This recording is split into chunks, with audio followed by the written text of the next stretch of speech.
কথায় আছে যদি থাকে নসিবে আপনা আপনি আসিবে। এমনই একদিন ভাগ্যগুণে সাবানে পা পিছলে যাওয়ার কারণে হত দরিদ্র এক ছেলে রাতারাতি কোটিপতি হয়ে যায়, যেখানে তার দিন আনতে পান্তা ফুরায়। আর এখন সে কপালের জোরে 5 স্টার হোটেলে থাকে। দুদিন আগেই ধার দেনার অভাবে ছেলেটি মরতে বসেছিল, আর আজকে সে দামি গাড়িতে চড়ে ঘুরে বেড়ায়। এমনই একটা অসাধারণ কাহিনী নিয়ে নির্মিত হয়েছিল লাকি সিনেমাটি। তো চলুন দেখে আসি একটা চাবির কারণে কিভাবে ছেলেটি ফকির থেকে রাতারাতি কোটিপতি হয়ে গেল। এই ছেলেটির নাম হচ্ছে জিসাং।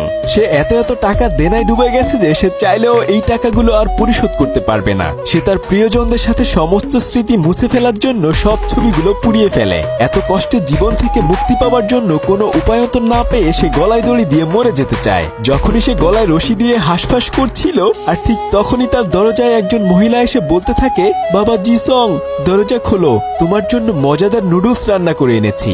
এই কথা শুনে সে মনে মনে চিন্তা করে, মরার আগে না হয় নুডলস টুকুন খেয়েই মরি। এই ভেবেই যখন সে দরজা খোলে আর দেখতে পায় যে বাইরেই তার বাড়িওয়ালি দাঁড়িয়ে রয়েছে। বেশ কয়েক মাস ভাড়া না দিয়ে সে পালিয়ে থাকে। সেজন্য বাড়িওয়ালি তাকে নুডলসের লোভ দেখিয়ে বাইরে এনেছে। সে তখন বলতে থাকে, হারামজাদা, কতদিন যাবত আমার বাড়ির ভাড়া দিস না। নুডলসের কথা শুনে অমনেই বের হয়ে এসেছিস। আজকে আমার বাসা থেকে চলে যাবি। রুমটা তো একদম গোয়ালঘর বানিয়ে রেখেছিস। আর গোসল করিস না কতদিন যাবত, তোর গা থেকে তো দুর্গন্ধ আসছে।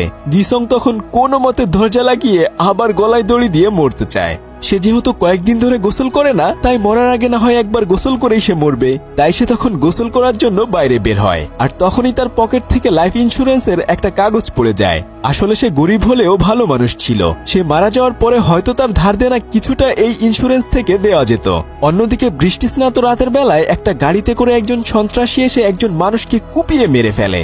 তারপর সে লাশটি তার গাড়িতে করে দূরে কোথাও গুম করার জন্য নিয়ে যায়। কিন্তু ট্রাফিক জ্যাম হওয়ার কারণে সারা রাত পেরিয়ে সকাল হয়ে যায়।